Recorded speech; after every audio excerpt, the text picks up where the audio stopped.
Ibeguriya, Yubitinya, Yawagaino, Egay Mayo, Lira waiting.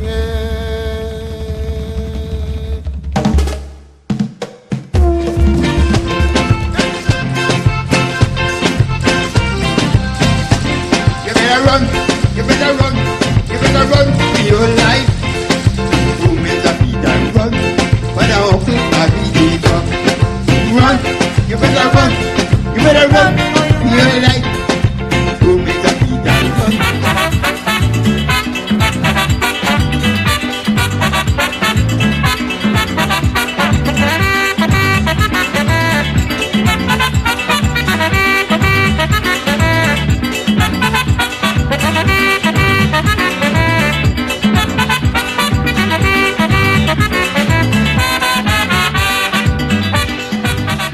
Hi, and welcome to another edition of Homegrown, the program where we focus on Belizean people, places, and phenomena. This week we have a very special guest, Miss Julie Miguel of the Water Walkers Boys and Girls Club. If you happen to drive past on Albert Street, just beside the Women's Department, you may notice some activity buzzing, but I won't give it all away. Let us find out some more about the Boys and Girls Club. Julie, welcome. It's a pleasure to have you. Tell us about the Boys and Girls Club. Well, I opened the doors in August of last year, and it has been constantly growing rapidly, but not to say that there's not room to expand. When you say constantly growing, just how many boys and girls do you cater for now at the Boys and Girls Club? Currently we have about 45 children every day after school. On Saturdays, it's a different activity. You know, we have recreation day, and it tends to increase a little bit more on Saturdays. A total, I would say about 65 children. 65. But before we get a little bit more into what you do on a daily basis at the Boys and Girls Club, tell me, what was the vision behind the Boys and Girls Club? How did you come up with this Water Walkers Boys and Girls Club? Okay. It started way back last year, maybe the beginning of last year, that, you know, I'm a businesswoman on Albert Street, just in front of the facility. And there are children that passes there every day after school from the schools in that area. And every day they would ring my doorbell and run 5-6 times at lunch and in the evening time. You know, and I would always get out there and I would say, these rude children, you know. And there's a lot of things that they would do. They would mark on the building. They would urinate behind the, you know, on the car, throw their garbage on the ground. And it started to get to me after a while, and I kept saying, you know what, I'm going to do something about this. At first I used to chase them down the street and grab them and you know, talk to them about it. And then I started to see their little faces, and I see it's just they're mischievous. You know, and so I decided that, you know, it started to linger in my mind and started to grow in my heart that maybe I should take on a role and do something about this. And last year, you know, I'm a Christian woman before everything else. And we were praying for 3 weeks, fasting and praying about the country of Belize.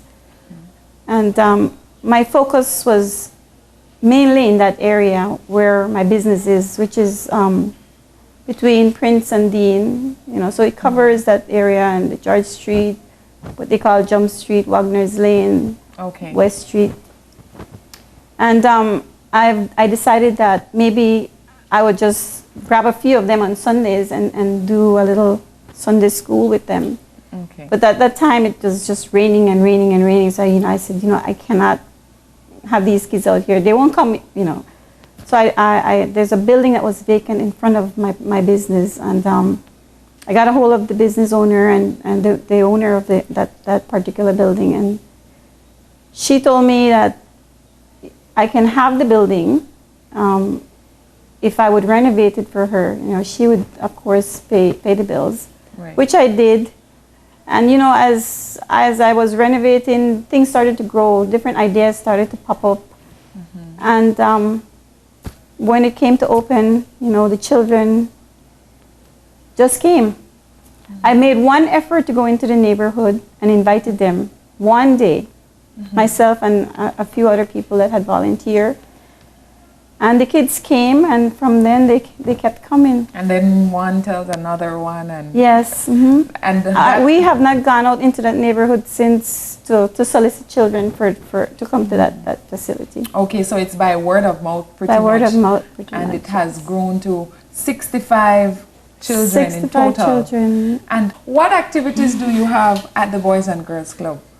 Okay, so Monday to Friday, Monday to Thursday, I'm sorry, is an after-school program. Normally, the children start coming about 3 o'clock. So from 3 to 5, we do homework and read and math and whatever, any kind of research that they need to get done on the internet. And after that, we release them into to play. They can do basketball. They play marble and. I have a Wii game and another Nintendo game there, so they occupy themselves basically from 5 to 6 o'clock. And after 6 o'clock, we gather together. We have a round table where we try to discuss different issues that I see that plagues their little lives when they're in my care. Right. And on Fridays, we have a cookout. So it's fun and games on And Fridays. all this happens there on the property, right on Albert Street. Albert Street. Saturday is another thing. It's a recreation day where we take them out to do swimming, basketball. The girls, we usually work with them separately. They would do dance or arts and craft, and we've done little things with them, like throwing tea parties, have them dress up and make presentation, teach Sounds them. fun. Yes. And on Sundays, which is, for them, it's mandatory. They've created a lot of the rules. I've had them set the rules while they're there. But Sunday is my rule, that they need to be there on Sundays. That is, I hold over their head. If they don't come on Sundays, they can't use the computers during the week. So Sunday is a time when we really we teach them that there's a day of rest. We all have to rest, and it's a time to give back thanks to their Maker, and to teach them. So this focus is more about the spiritual aspect of the person on Sunday. Right. We address a lot of issues that we know that affects that area. So it sounds a lot of fun, and even now I'm thinking, can I get in on the fun? Is there an age limit for the members of the Boys and Girls Club? How does one become a member? Okay. We accept children from like 5 years up until 15. It's very easy process. You come in, and the child usually comes first, and we just give them a little evaluation. The ministry is directed mostly for the children in that area, those streets that I mentioned before. Okay. So we go from there. There's an application form, and there's no charge. Oh, that's another good thing. I wanted to ask, in terms of the Boys and Girls Club, you mentioned too that there are different issues that you would see from the persons coming that you address and that you try to assist with. What are some of these issues that the boys and girls are dealing with at the Boys and Girls Club? Different, like the behavioral, there's a lot of behavioral problems, and I would, with them interacting with each other, there's an issue there that kids from one street cannot play on another street, and with them being under the one building, one roof, I'm trying to let them cross over those mental barriers that they've developed. And as the issues arises, the little things that I see pop up, I try to deal with it right away. Teach them how to maybe conflicts a different way other than, fighting back and retaliating or calling the other.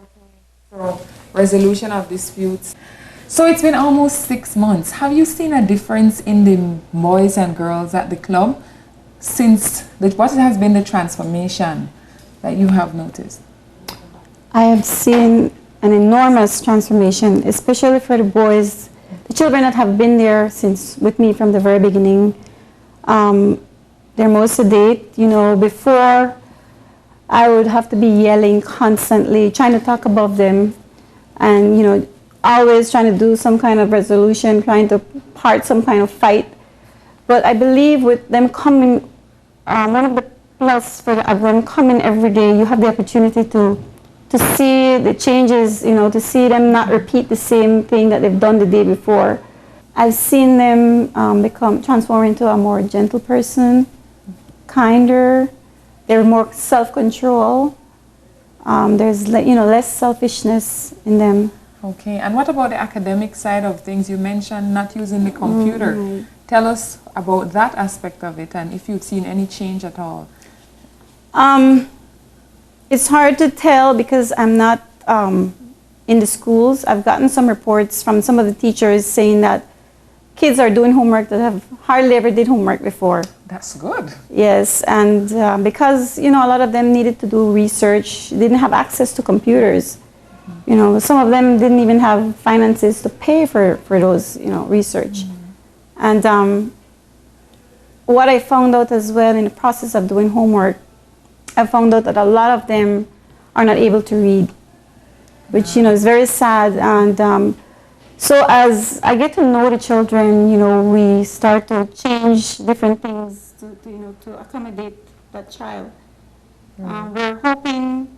Well, I have applied to Restore Belize for a program that they're trying to implement in the community in Belize City and abroad. It's a literacy program, and I'm hoping that our institution will be chosen because I think that is a very serious issue, and it really bothers me and saddens me. And on that note, we will take a short break. Don't go away. When we come back, we will take a look at the Boys and Girls Club, what they're doing there, and see the transformation it is making. Stay with us here on Homegrown.